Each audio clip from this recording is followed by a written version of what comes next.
কাজগুলোর কারণে রোজা ভেঙে যায় সেগুলো পবিত্র কোরআনে আছে, আর নবী সাল্লাল্লাহু আলাইহি ওয়াসাল্লামের হাদিসেও আছে।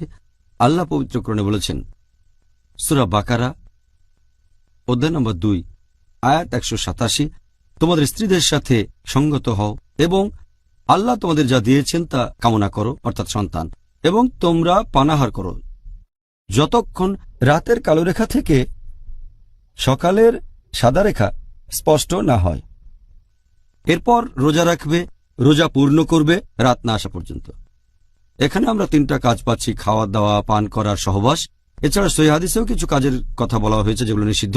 রোজা ভাঙার কারণগুলোর যদি ক্যাটাগরি করেন তাহলে সব মিলিয়ে মোট 10টা কারণে আমাদের এই রোজা ভেঙে যেতে পারে।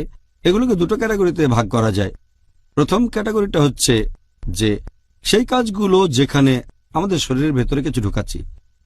এগুলোর মধ্যে মোট 4টা জিনিস আছে। প্রথমটা হচ্ছে পানাহার করা, দ্বিতীয়টা হচ্ছে এমন কোনো কাজ যেটা পানাহার করার পর্যায়ে পড়ে যায়, তৃতীয় হচ্ছে ঔষধ খাওয়া, পিল খাওয়া, ইঞ্জেকশন নেওয়া, যেগুলো পুষ্টি গ্রহণের মতো করে নেওয়া হয় অথবা যেটার সাথে পানাহারের মিল আছে, এর ভেতরে রক্ত নেওয়া আছে।